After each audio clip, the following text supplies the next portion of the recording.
aussi le principe de continuité qui est en jeu.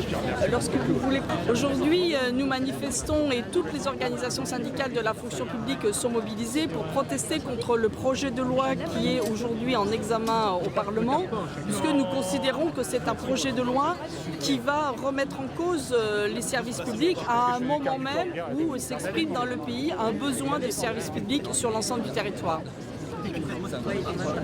Alors ce projet de loi, il se traduit par quelques grands axes. Le recours accru au contrat, c'est-à-dire qu'on va installer la précarité non seulement pour les personnels qui auront ces contrats, mais aussi pour les services. Si vous êtes sur un contrat 3 ans, 6 mois, 1 an, lorsque vous partez, rien ne dit que le service va continuer de fonctionner. Donc une précarité généralisée dans la fonction publique qui serait installée.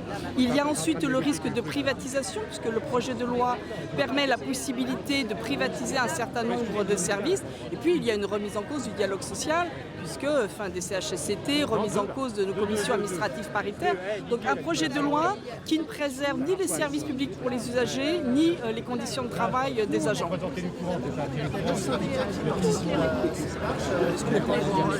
Est-ce que...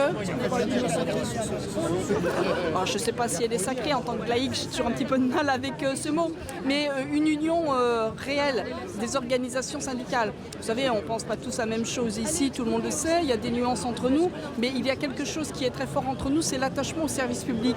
Nous considérons que les besoins fondamentaux de ce pays doivent être rendus par les services publics, qu'ils doivent être pour respecter l'égalité entre les citoyens, que l'on doit rendre des services de qualité, et je crois que cet engagement tout à la fois professionnel et syndical qui nous anime fait que nous sommes capables de passer au-delà de nos divisions pour nous unir contre ce projet de loi.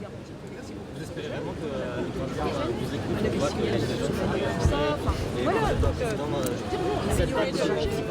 vous savez, déjà quand on est syndicaliste, on est un peu optimiste, sinon on fait autre chose. Ensuite, quand on est convaincu qu'on a raison, bien jusqu'au bout, on utilisera les arguments pour faire entendre raison au gouvernement. Et quand on appelle à mobilisation, c'est qu'on croit aussi que ça peut bouger. Vous savez, si Emmanuel Macron, il a dû annoncer qu'il n'allait pas fermer les écoles, pas fermer les hôpitaux, peut-être valoriser les enseignants et peut-être pas supprimer tous les emplois, c'est parce qu'il y a des mobilisations. S'il n'y avait pas ces mobilisations, nous n'aurions pas eu ce début d'annonce. Bonjour.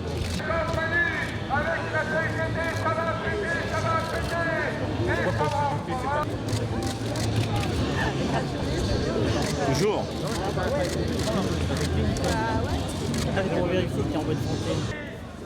Comment on peut qualifier cette réforme du service public?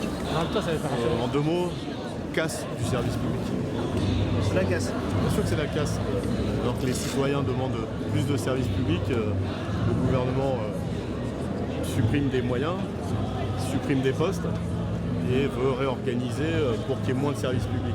En même temps, en faisant rentrer encore plus de contractuels, il ne s'agit pas de critiquer ces salariés, mais les contractuels, c'est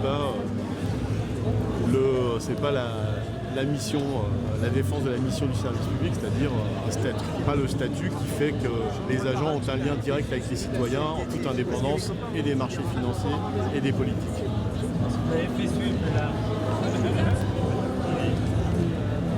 Monsieur Martin, c'est le début. C'est la continuité. C'est la continuité. Vous avez remarqué qu'il y a déjà eu des mobilisations et il faut que ça prenne de l'ampleur. Mais en même temps en conjuguant mobilisation des agents et mobilisation des usagers. Le fait que vous soyez 9 syndicats ensemble, c'est évidemment Évidemment, oui. J'allais dire c'est suffisamment rare pour montrer le niveau de mécontentement qui existe chez les agents. Et si on prend M. Macron au mot, il veut redonner toute leur place aux syndicats. Quand il y a une unanimité des syndicats, ça devrait le faire réfléchir par rapport à cette réforme. Vous lui dites quoi? On est tous ensemble? Non, on lui dit faites ce que vous avez dit. Je vais écouter les organisations syndicales, elles sont unanimes. Donc il n'y a plus à discuter. En tout cas, il ne devrait plus y avoir à discuter pour lui s'il fait ce qu'il dit. Retirer le projet et rediscuter sur le développement des services publics parce qu'évidemment il faut l'améliorer. Mais il faut l'améliorer en réouvrant un certain nombre d'hôpitaux, d'écoles, en réembauchant des fonctionnaires à statut. Voilà, c'est ça qu'il faut. Est-ce que vous répondez à M. Dussopt qui a parlé des dépenses Enfin, ils nous font le coup à chaque fois des dépenses publiques. Plus on ferme les robinets des recettes, moins il y a d'argent pour défendre le service public. Alors c'est eux qui l'organisent en matière de cotisation sociale, si je pense à la sécurité sociale, en exonérant notamment les grands groupes de leurs cotisations sociales, en ne faisant pas payer d'impôts là aussi aux grands groupes. Tout ça c'est des recettes en moins, et donc c'est les citoyens et les agents de la fonction publique qui trinquent parce qu'on leur dit oui, mais il n'y a plus de sous, il faut réduire les dépenses. Qui a dit ça? Enfin, c'est leur état d'esprit. C'est pour ça que quand M. Macron nous fait un grand cinéma en conférence de presse en disant « j'ai écouté la colère des Français, il faut que les syndicats puissent mieux donner leur avis » et que ces ministres disent tout le contraire, on a un peu l'impression qu'on s'est moqué de nous. Et c'est pas la première fois. La suite, ce sera quoi après cette mobilisation? On vous le dira. En tout cas, les syndicats, les fédérations vont se réunir et faire mesurer ce qui s'est passé aujourd'hui et proposer, en tout cas, je le pense, nécessaire, d'autres initiatives. Et il me semble nécessaire, évidemment, c'est l'affaire des fonctionnaires, mais c'est l'affaire de tous les citoyens. Et donc, trouver des initiatives qui permettent, ça existe déjà sur la défense des hôpitaux, sur la défense des écoles, contre les fermetures de classes, mais il faut que ça soit une bataille, entre guillemets, menée conjointement entre les agents de la fonction publique et les usagers de la fonction publique, c'est essentiel. Vous imaginez bien.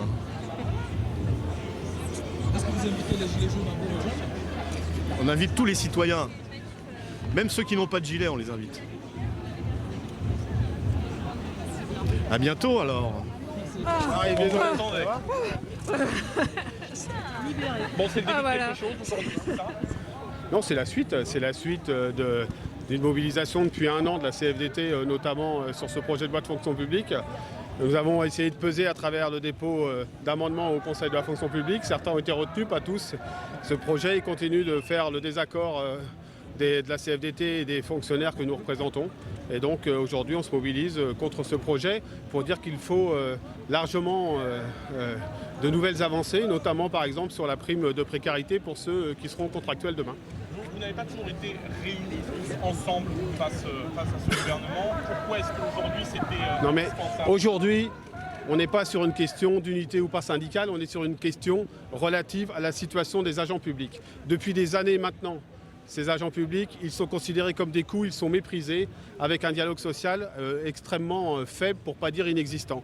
Et donc ce qui m'intéresse aujourd'hui, c'est de dire que ces agents publics, ce sont une richesse, et ce projet de fonction publique qui voudrait généraliser le contrat, qui voudrait amoindrir le peu de représentation du personnel et de dialogue social qu'il y a en réunissant les CT, les CHSCT par exemple, eh bien c'est pas acceptable. Il faut revoir ces dispositions. C'est cela qui me mobilise aujourd'hui, qui mobilise la CFDT. Mais que tous les syndicats soient réunis derrière une même bannière, c'est pas quand même... Oui, nous l'étions ensemble. Nous l'étions ensemble à Bruxelles il y a 10 jours pour réclamer l'Europe sociale.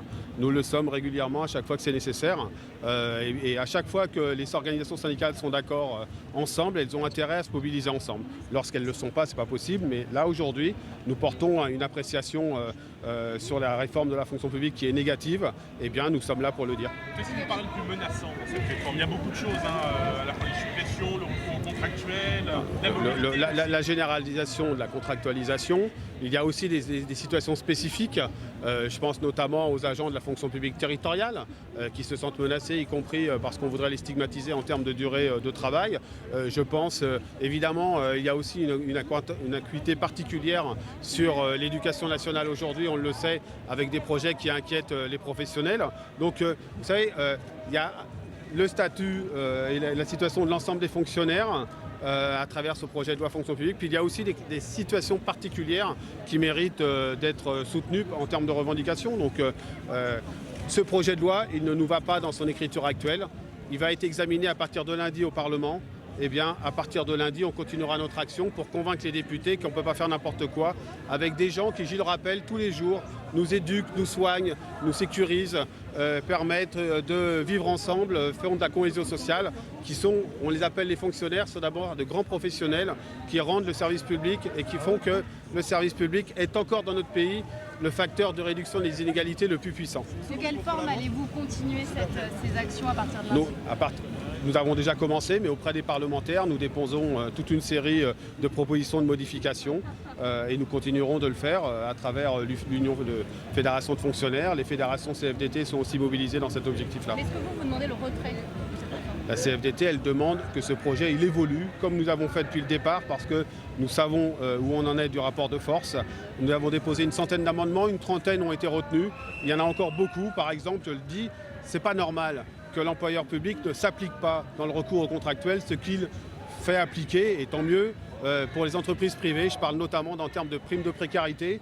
Je parle pour ces fameux contrats de mission qui sont envisagés, le fait qu'on ne puisse pas y mettre fin comme ça de façon unilatérale très très rapidement. Ce n'est pas possible dans le privé pour les contrats de chantier, etc. etc. Donc je crois que l'employeur public il doit enfin assumer sa part de responsabilité pour avoir un traitement de ses salariés, de ses agents, comme il l'exige aux entreprises privées. Je prends un autre exemple. La complémentaire santé payée à 50% par l'employeur, c'est possible dans le privé suite à un accord signé par la CFDT en 2013. C'est pas possible dans les fonctions publiques, c'est pas le cas aujourd'hui dans les fonctions publiques. Que l'employeur public s'applique cela. L'État veut ce qu'il y a de mieux dans la façon de fonctionner du privé. Il ne faut peut-être pas exagérer. En tout cas, ce qui est sûr, c'est que l'absence de dialogue social dans les fonctions publiques et la capacité à construire des avancées par ce dialogue social, comme ça n'existe pas, on est soumis au seul bon vouloir de l'employeur. Et le bon vouloir de l'employeur public, ce n'est pas aujourd'hui du progrès pour ses agents. Il faudrait qu'elle aille au-delà d'un an, cette prime de précarité, au-delà des CDD d'un an. Oui, bien sûr, il faut qu'elle soit appliquée à tous ceux qui ont un CDD, comme c'est le cas dans le privé. Pas uniquement moins d'un an. Pas uniquement pour les salariés de moins d'un an, cette prime de précarité. Est-ce que vous êtes rassuré par la réforme de la commission de déontologie sur les alertes entre public et privé pour les supérieurs de la fonction publique? La réforme de la commission de déontologie, elle a déjà une action assez forte depuis maintenant un certain nombre d'années. Voilà, son évolution, ça va dans le bon sens. Nous en sommes. Est-ce que c'est de nature à vous rassurer sur le fait que les alertes entre public et privé soient plus nombreux, plus fréquents pour les postes de directeur? Je ne sais pas s'il faut qu'ils soient plus fréquents. Ce qu'il faut, c'est de la possibilité de la mobilité. Vous savez, c'est le libre choix. Moi, on ne fait pas le bonheur des gens contre leur gré, mais je crois que les mobilités entre les différents métiers dans une vie professionnelle, entre les différents statuts, qu'on soit du public ou du privé, c'est une aspiration qui est réelle pour un certain nombre de travailleurs aujourd'hui, qu'ils soient du public ou du privé. Et donc, il faut les sécuriser pour qu'évidemment les règles déontologiques soient respectées. C'est extrêmement important pour l'action publique.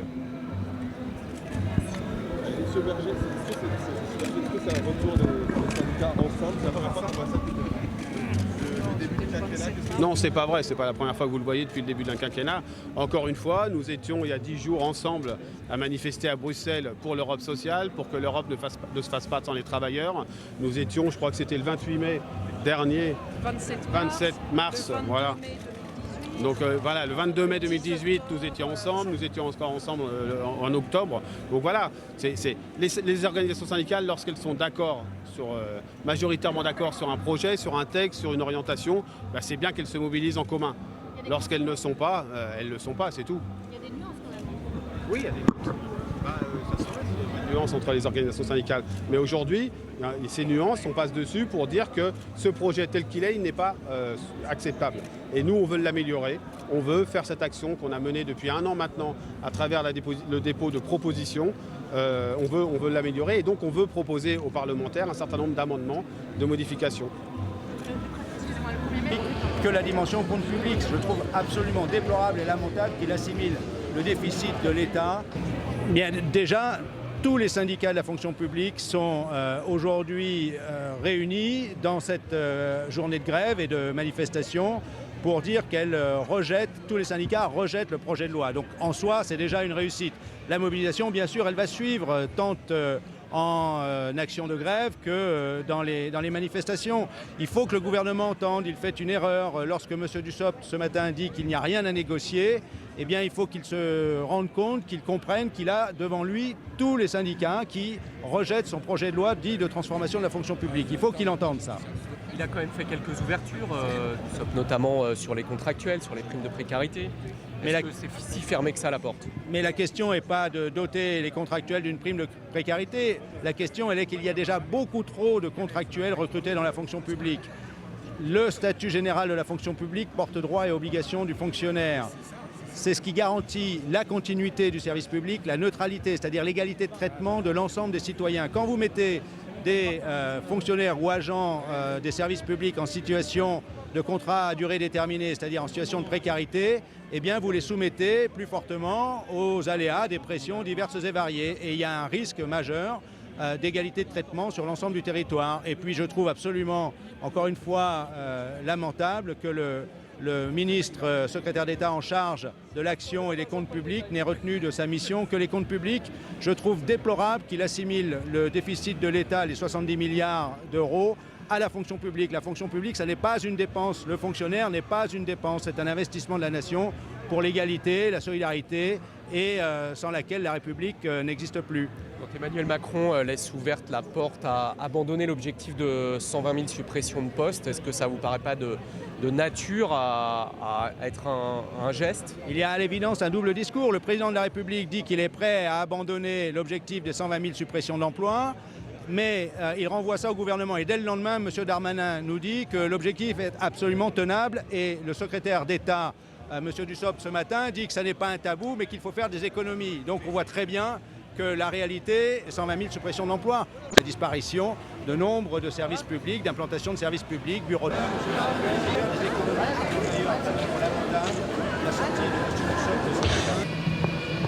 On voit des gilets jaunes comme vous dans cette manif. Et comme je suis fonctionnaire aujourd'hui, eh ben, au moins on est tous unis pour la même cause. Voilà. Gilets jaunes, syndicats, même combat? Toujours. Ça ne change pas depuis le déclare les manifestations. Moi, on ne veut pas arriver que les frigos soient vides, que les placards soient vides. On veut que les gens puissent payer leur loyer, leurs factures. Voilà, là, aujourd'hui, que tu sois syndicat ou dans le mouvement social, ça peut encore basculer sur autre chose. Il y a beaucoup de gilets jaunes qui ne veulent pas entendre parler de syndicats, pas entendre parler de politique. Là, vous me parlez d'alliance. Vous pensez vraiment que ça a ses chances, gilets jaunes, syndicats? Ça a toujours existé, hein, mais il faut laisser les choses mûrir. Le mouvement Gilets jaunes a 5 mois. Donc il faut laisser les choses mûrir au fil des semaines. Et vous allez voir qu'à un moment ou à un autre, que tout va marcher ensemble. Donc on se trouve. Les emplois de direction pour la fonction publique d'État, pour la fonction publique territoriale, c'est les emplois de direction et les catégories B. Les 9 organisations syndicales, le retrait de ce texte et appel à la grève aujourd'hui. Et oui, c'est déterminant qu'on y soit, parce que vous savez, on se sent un peu seul dans l'hémicycle face à la majorité de la République En Marche qui n'écoute rien, qui n'entend rien. Et donc ça fait du bien de voir ici que finalement, on est encore une fois du côté du peuple, avec le peuple mobilisé, les fonctionnaires mobilisés, mais aussi les usagères et usagers du service public. Donc c'est déterminant pour augmenter le rapport de force, de sorte à ce que dès lundi, quand le débat commencera dans l'hémicycle, on puisse dire, écoutez, voilà, il y a eu autant de milliers, de centaines de tout le pays, les 9 organisations syndicales sont contre vous, retirez ce texte. C'est le début de quelque chose, toutes ces organisations syndicales, on voit le NPA, on voit aussi vous... Je ne sais pas si c'est le début de quelque chose, pour moi c'est une continuité d'un long fil de mobilisation qui prend un point de départ déjà il y a très très loin, mais plus récemment les Gilets jaunes. Vous voyez la réforme de la fonction publique, il y a l'hôpital public qui se mobilise largement. Derrière ça, vous aurez la mobilisation dans la rue, le samedi, le lundi, le mardi, le jour que vous voulez. Mais il va falloir en passer par là. Et si les organisations syndicales peuvent rebattre le pavé aux côtés des Gilets jaunes, pacifier un peu les mobilisations et faire en sorte qu'on puisse à nouveau manifester en famille avec les poussettes et les enfants, je pense qu'on aura gagné. Joindre dans ce combat, est-ce qu'il faut... Christophe Castaner, mais aussi pour les soutenir dans leur grève. Ça fait 15 jours qu'ils sont en grève, personne n'en parle. 15 jours de grève dans 100% des hôpitaux publics, des services d'urgence de Paris. Et c'est en train d'essaimer dans le reste du pays. Donc voilà, les Gilets jaunes savent ce qu'ils ont à faire. Ils se situent naturellement du côté du peuple, mobilisé, des gens mobilisés. Donc voilà, j'espère que le samedi, il y aura aussi des fonctionnaires aux côtés des Gilets jaunes, etc. Et que tout ça fera un bel amalgame avec les marches pour le climat, parce que n'oublions pas, 25 mai, ce sont les prochaines marches pour le climat. Et de toute façon, c'est le même sens. Ce gouvernement est anti-écologique, anti-social, antidémocratique. Ces combats se rejoignent, il va falloir qu'on soit tous unis dans la rue. Pourtant, le gouvernement dit ouvrir les négociations. Ils ont appelé les syndicats à venir à discuter. Ils ont discuté. Pourquoi vous et les syndicats sont dans la rue malgré cet appel à la négociation? Parce qu'ils n'ont pas ouvert une négociation, ils ont ouvert une discussion. Donc tous les gens sont mis autour d'une table, ils ont parlé. Voilà. Ce qu'ils font depuis 15 mois pour la fonction publique. 15 mois qu'ils font ça. Pour gagner quoi? Pour rien gagner. Rien gagné de la point de vue des syndicats. Le gouvernement, ça fait 15 mois qu'il dit ce sera comme ça, ce sera comme ça, ce sera comme ça, ce sera comme ça, ce sera comme ça, ce sera comme ça. Bon, voilà, c'est pas possible. C'est pas possible d'agir de la sorte. C'est pourquoi il y a des organisations syndicales qui ont fait le choix de ne pas aller autour de la table, des associations qui ont fait le choix de ne pas aller autour de la table, d'autres qui ont fait le choix, mais le résultat sera le même. C'est que rien ne changera. Emmanuel Macron l'a dit dans sa conférence de presse, pas question de changer de politique. Il ne change pas de politique, on ne change pas de combat. Et notre combat, c'est de changer ce gouvernement, de changer ce président de la République. Et on ne lâchera rien. Une dernière question.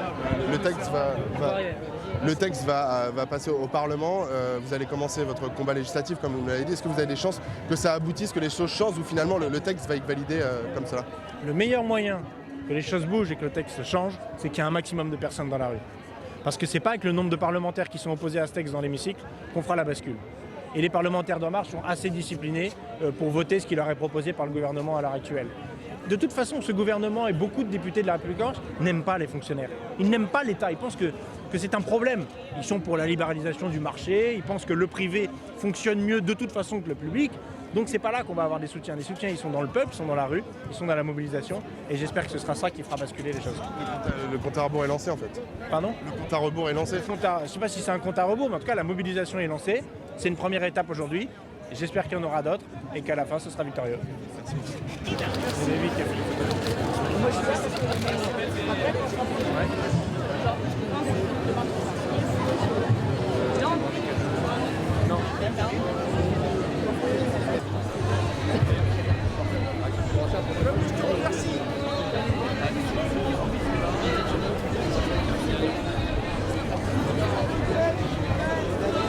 Le souci que l'on a, c'est que l'entrée dans les hôpitaux se fait par les urgences. Pour 80% de la population qui arrive à l'hôpital passe par les urgences.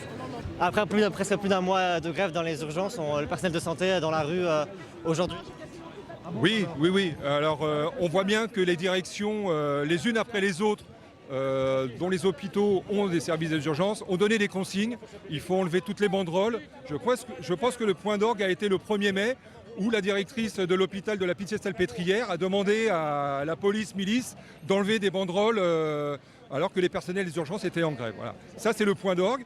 Eh bien, ça continue. Ils sont en train de surfer sur cette dynamique-là, où on demande à tous les personnels, enfin surtout à tout l'encadrement, d'enlever les banderoles, et de mettre la pression sur les personnels en leur disant si jamais vous continuez d'afficher, ça sera le conseil de discipline et qu'on sort.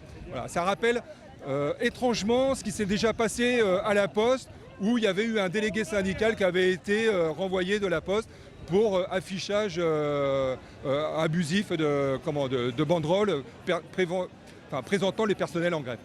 Les infirmiers, le personnel de santé en grève, les postiers aussi, plein d'autres domaines sont dans la rue aujourd'hui. C'est le début de quelque chose?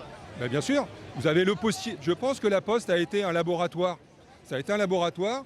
Maintenant, vous avez les hôpitaux, vous avez l'éducation nationale. Alors Macron peut communiquer en disant « je ne fermerai pas d'hôpitaux, je ne fermerai pas d'écoles ». On sait très bien qu'il ne fermera pas d'hôpitaux, mais il va fermer des services. Il ne fermera pas d'écoles, mais il va fermer des classes. Donc la finalité sera la même. On va se retrouver avec des classes qui vont être surchargées, avec des services qui vont être surchargés, avec pour nous en tout cas, pour les hôpitaux, avec une baisse de qualité de soins. Et moi je le dis, maintenant les patients, ils sont en danger, vont être en danger dans les hôpitaux. On le voit bien dans les services. Et ça se traduit comment? Ça se traduit par une hausse de violence des usagers envers le personnel soignant. Le système de santé français qui est connu dans le monde entier, comment ça se fait qu'en 2019, en France, on en arrive là à être si loin de l'idéal qu'on avait de ce système? Parce que elle est très ambiguë, votre question, et l'analyse que nous on en fait. Pendant 60 ans, c'est un héritage du CNR qu'on a eu et qui a permis à l'assistance publique hôpitaux de Paris et même au système de santé d'être le fleuron mondial, sous couvert de restrictions budgétaires. On a coupé les robinets d'alimentation et on se retrouve avec un hôpital. Alors oui, on nous dit il est endetté. Non, il faut arrêter, il n'est pas endetté. Il y a des hôpitaux qui sont faits pour faire certaines disciplines, il y en a d'autres qui sont faits pour d'autres disciplines. On sait très bien que la T2A a tué l'hôpital public.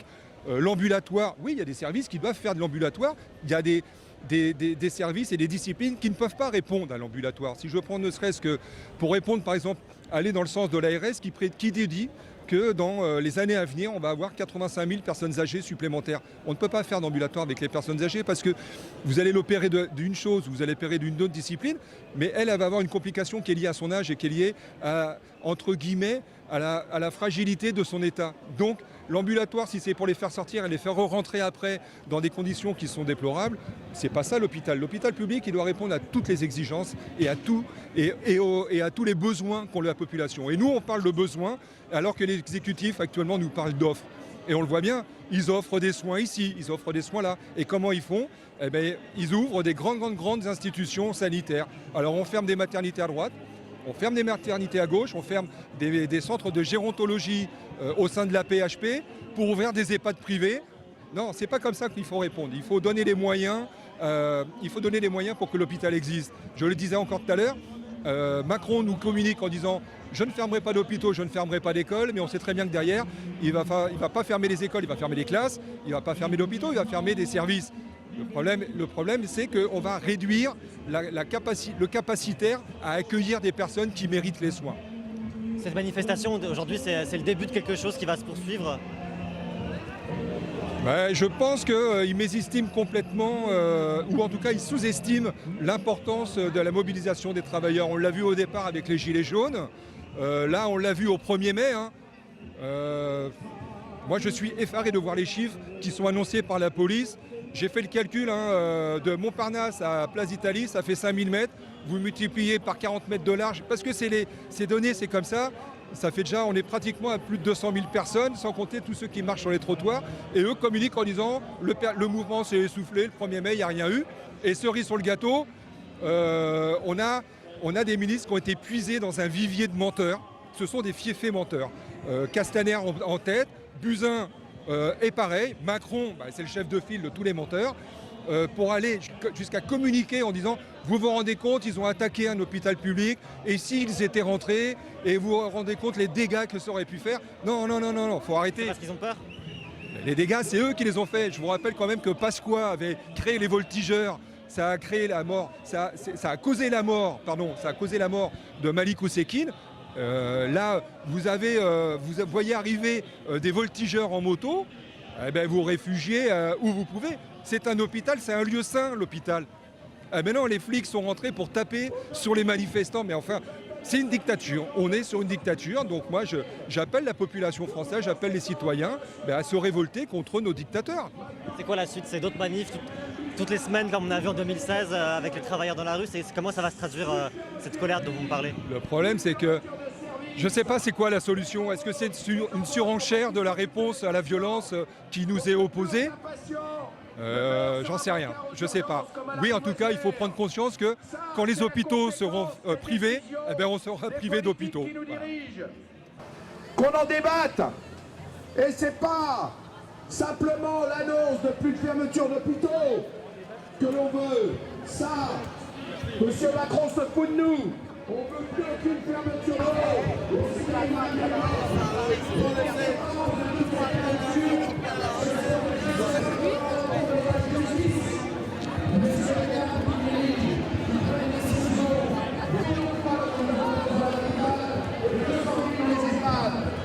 Aujourd'hui, même certaines EHPAD privées, une position en particulier pour les enfants, où c'est 6 mois de délai de rendez-vous. Quand un gamin il va pas bien, c'est pas dans 6 mois, donc il faut s'occuper de lui, c'est tout de suite.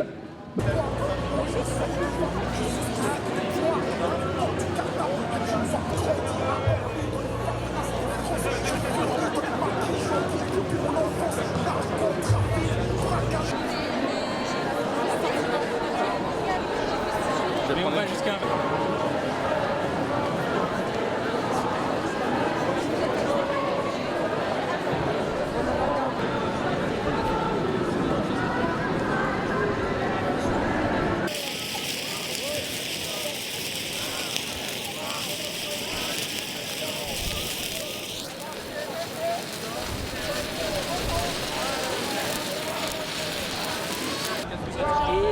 excusez-nous, généralement, une critique démographique de l'État.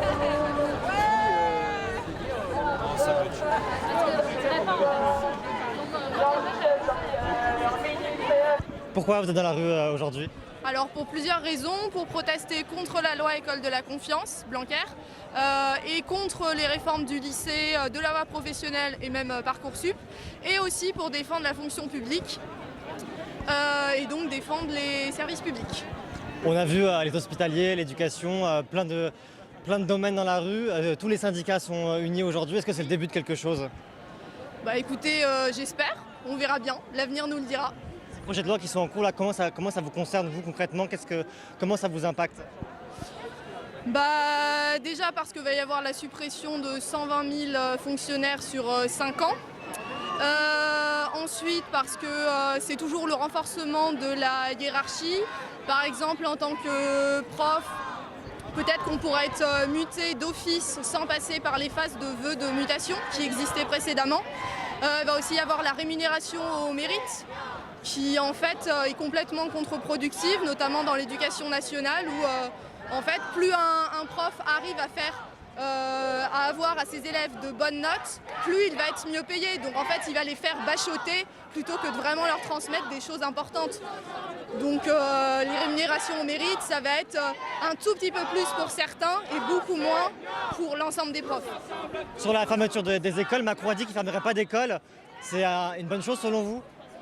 Oui, évidemment, c'est une bonne chose s'il n'y a pas d'autres fermetures d'écoles, mais il faut aussi voir s'il n'y a pas des classes qui sont fermées dans les écoles. Parce que par exemple, il a dit qu'il allait limiter le nombre d'élèves par classe à 24 en CP et en CE1, non REP.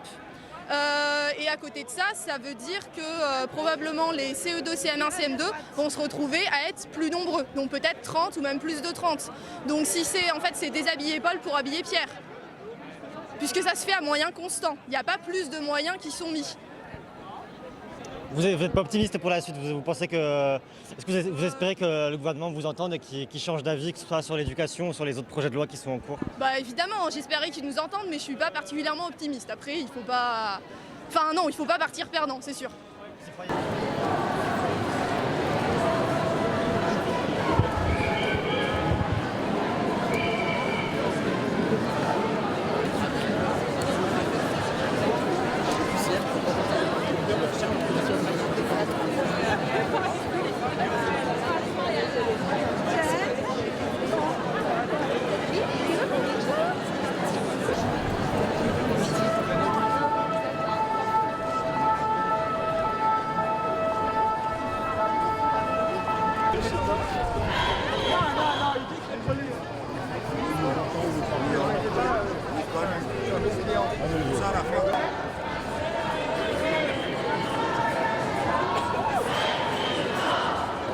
Pourquoi vous êtes dans la rue aujourd'hui ?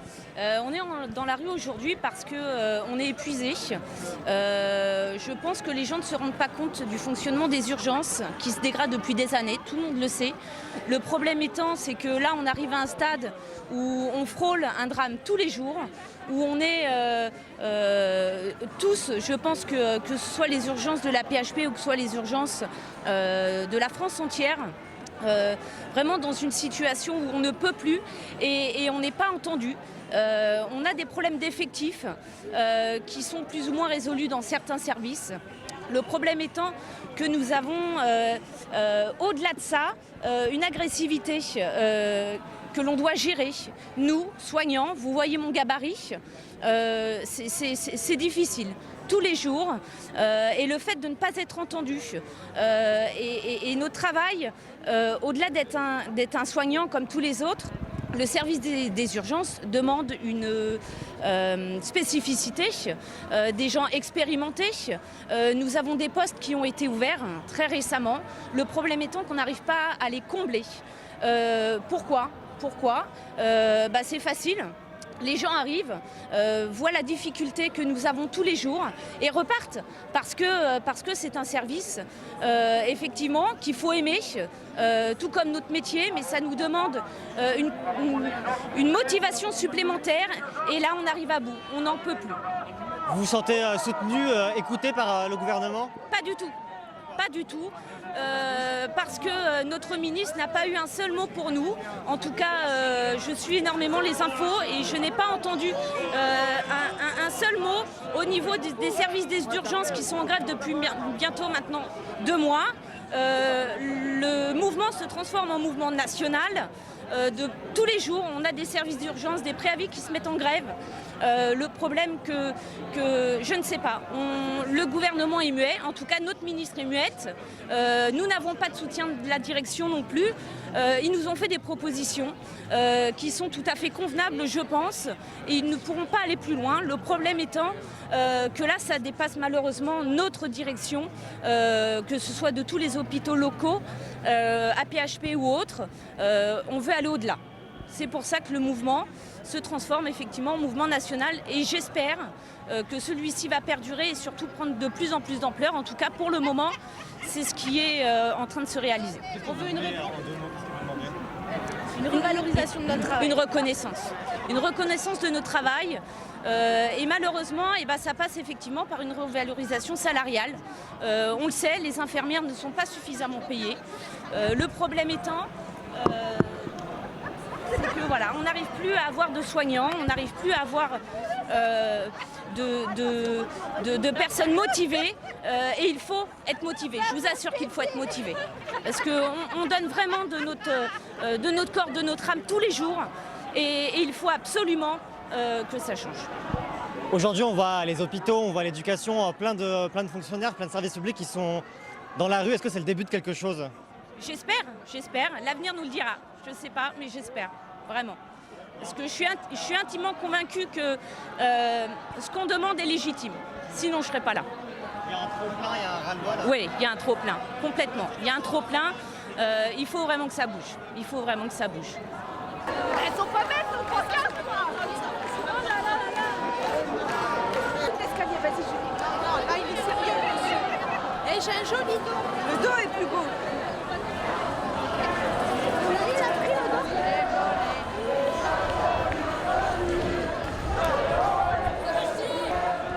Ça va péter, c'est-à-dire ? Ça va péter et que l'hôpital va mal en France. C'est une catastrophe. Elle s'appelle Ariane. C'est-à-dire qu'on manque de moyens, de personnel, de structure. Il n'y a plus assez de place ni pour les soignants ni pour les patients. Qu'est-ce qu'il faut faire ? Et il faut changer de président.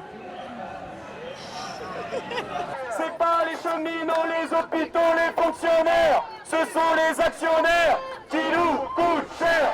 C'est pas les cheminots, les hôpitaux, les fonctionnaires, ce sont les actionnaires qui nous coûtent cher. C'est pas les cheminots, les hôpitaux, les fonctionnaires, ce sont les actionnaires qui nous coûtent cher.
Pourquoi vous manifestez aujourd'hui ?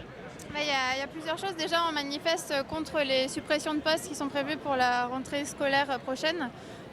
Étant donné qu'il y a plus d'élèves qui arrivent, notamment au lycée, quand on supprime des postes, ça veut dire une augmentation du nombre d'élèves dans les classes. Donc ça va dégrader les conditions d'enseignement pour les élèves.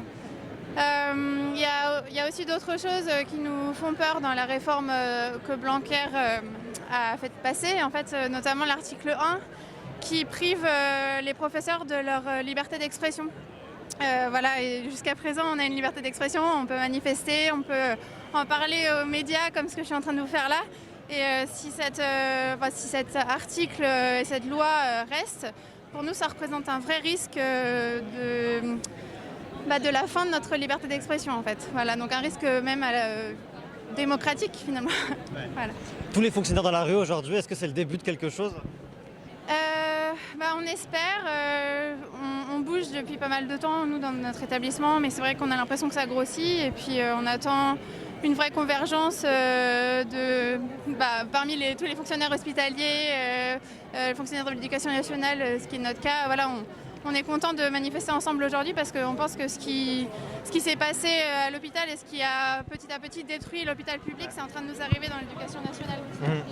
Quand on a une logique uniquement budgétaire et quand les décisions politiques sont guidées par les économies uniquement, la qualité du service public d'éducation se dégrade, comme ça a été le cas à l'hôpital. Voilà. Et c'est les élèves qui vont payer. Vous me parlez de convergence, on a beaucoup entendu ce mot-là, sans vraiment que ça arrive, c'est le moment ? Je crois qu'avec les Gilets jaunes depuis plusieurs mois, les fonctionnaires maintenant, certains secteurs du privé aussi également, je crois que c'est le temps de la convergence. Là, on va vers un printemps de convergence, enfin, on l'espère, et j'ai l'impression quand même que c'est le cas. Voilà.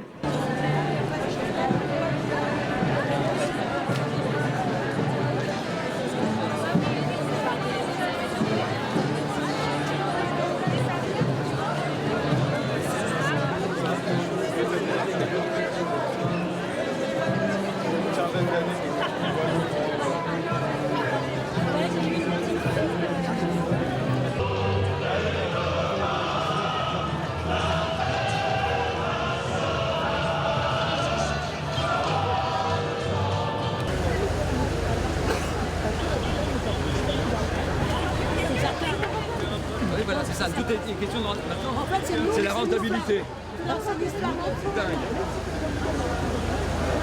Madame Buzyn, à l'origine, on se déplace aujourd'hui. On vient devant chez vous parce que vous nous écoutez pas. Vous nous avez entendu, Madame Buzyn? On veut qu'on fasse encore plus de bruit. Aujourd'hui, l'hôpital est à terre, littéralement. De soigner nos patients dans la dignité. Urgence en colère, urgence en colère, urgence en colère, urgence en colère, urgence en colère, urgence en colère, urgence en colère, urgence en colère, urgence en colère, urgence en colère. Du bruit pour les urgences. Du bruit.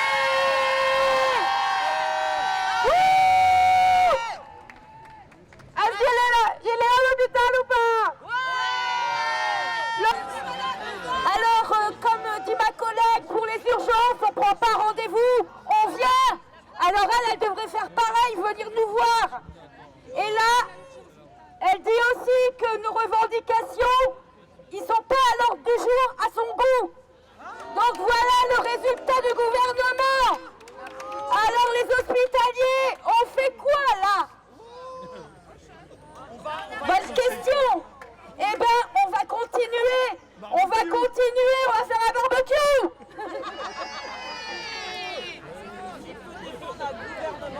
Fin de la manifestation, vous êtes face aux gendarmes, qu'est-ce qui se passe? Alors, moi je fais partie du collectif Interurgence, je suis infirmière à l'hôpital Saint-Antoine aux urgences. Et nous on est descendus dans la rue aujourd'hui pour être entendus concernant nos revendications.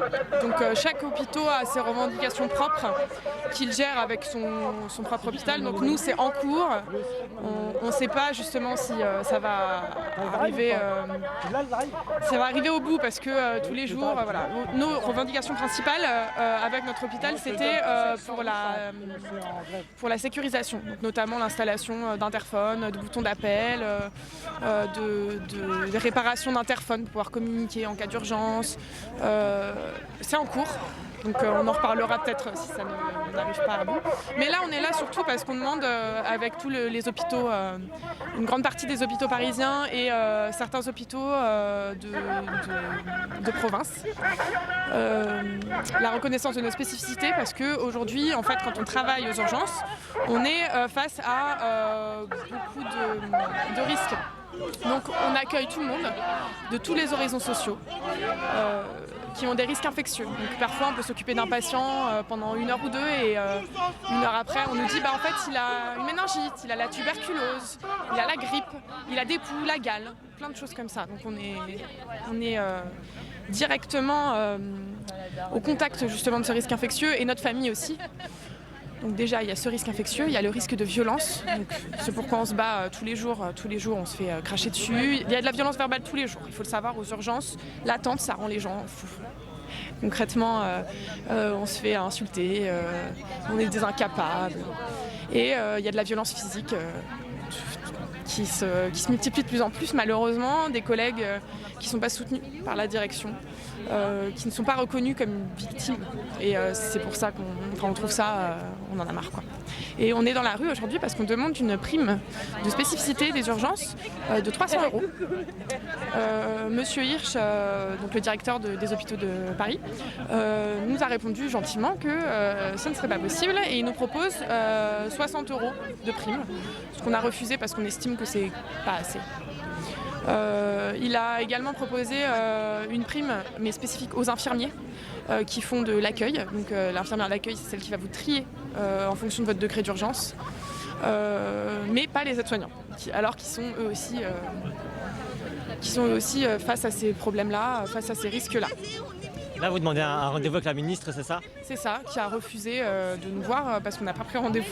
Donc ce qui est plutôt rigolo, vu que les patients qui viennent aux urgences ne prennent pas rendez-vous et on est toujours là, quoi. Donc on trouve ça un peu risible. Donc on est là, on reste là et on restera là pour quitte à pas être entendu, on veut qu'elle voit qu'on est déterminé. Comment vous expliquez que le système de santé est dans cet état-là en France en 2019? Comment ça se fait que le système de santé est dans cet état-là? Alors, je pense qu'il y a un gros problème en termes de moyens. En fait, je pense que l'hôpital, il est mal géré. C'est-à-dire que, en fait, un de nos slogans, c'est le patient n'est pas une marchandise, l'hôpital n'est pas une entreprise. Ce qui est, je pense, complètement vrai. Où en fait, le but, le postulat principal de l'hôpital, c'est soigner plus vite, faire sortir plus vite.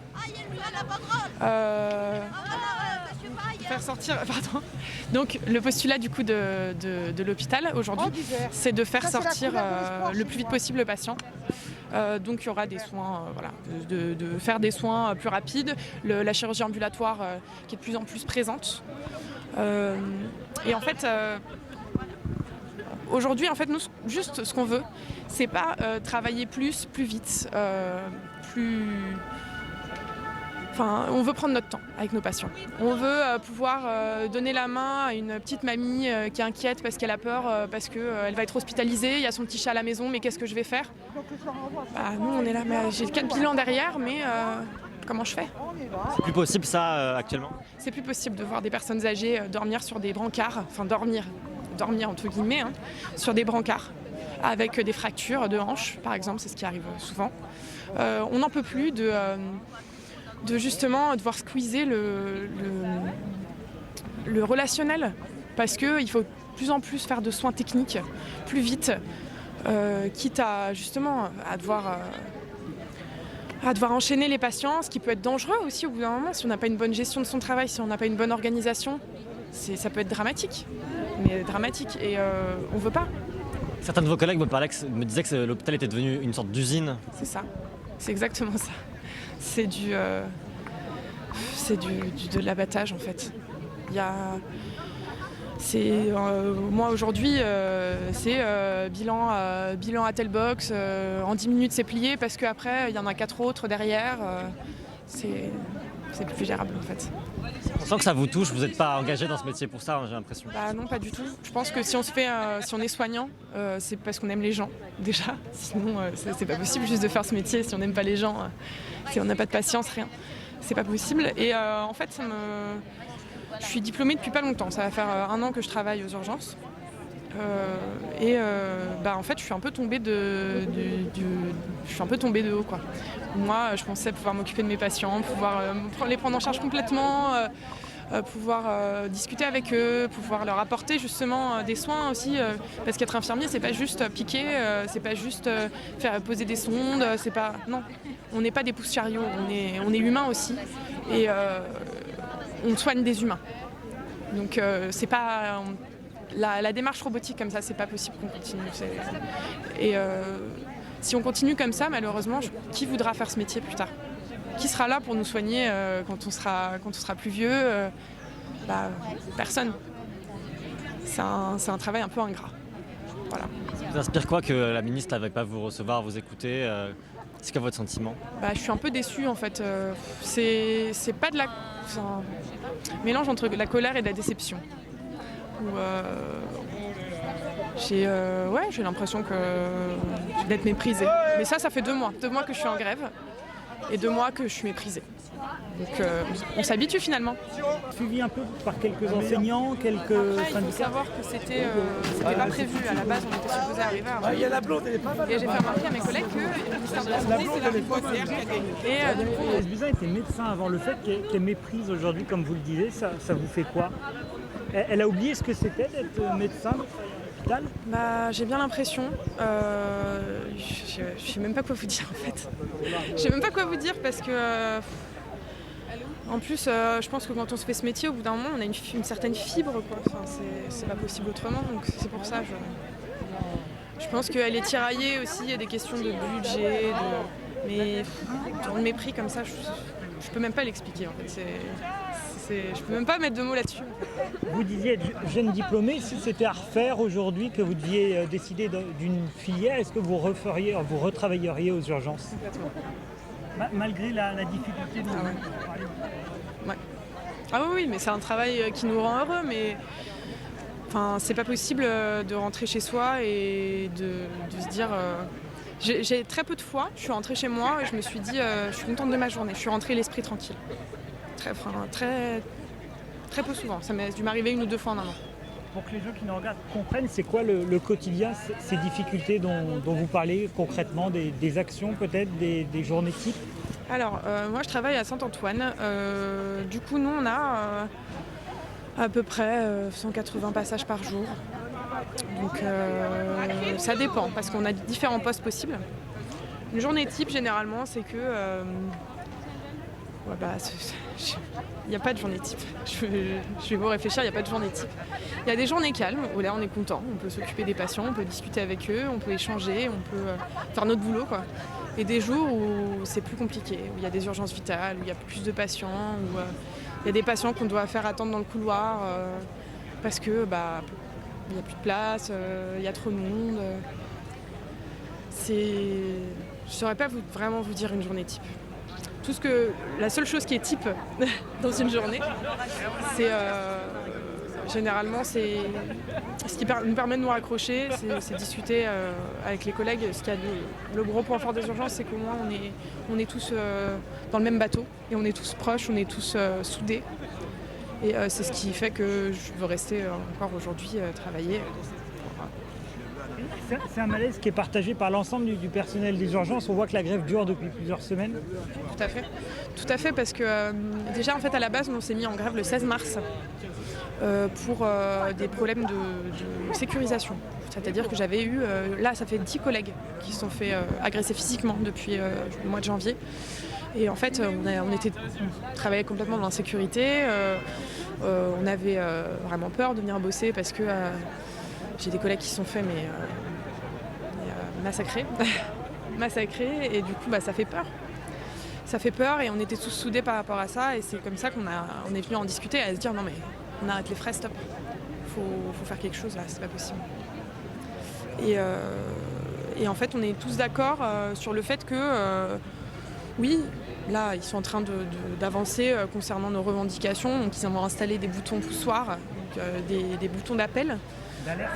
C'est ça, d'alerte. Où on appuie dessus quand on a un gros problème, un patient qui devient agressif ou enfin, c'est généralement ça, les patients agressifs. Ils sont supposés venir réparer des interphones pour qu'on puisse appeler justement nos collègues pour demander de l'aide si jamais il y a un souci. Et ils sont supposés aussi installer des caméras de surveillance. Donc il y a 2 caméras qui ont été installées avec retour écran au niveau de l'accueil, mais il n'y en a pas à l'intérieur qui soit en état de marche. Du coup, c'est en train de se faire petit à petit. On a aussi un agent de sécurité qui est posté aux urgences, ce qui n'était pas le cas avant le 16 mars.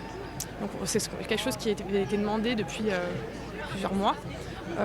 Et il a fallu quand même qu'on se mette en grève pour qu'ils mettent au premier jour de grève, ils ont mis un agent de sécurité.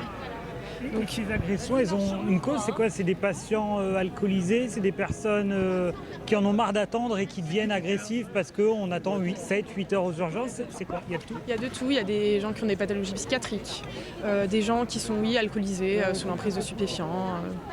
On a aussi des patients qui en ont marre d'attendre, ou des patients qui juste gratuitement. J'ai une collègue qui s'est fait massacrer gratuitement par un monsieur parce qu'elle voulait lui faire une glycémie, donc une petite piqûre au bout du doigt. Et il l'a massacré gratuitement. Vous attendiez, avant d'être diplômé, quand vous vouliez travailler aux urgences, à tomber dans un monde pareil, entre guillemets, dans un tel environnement de travail?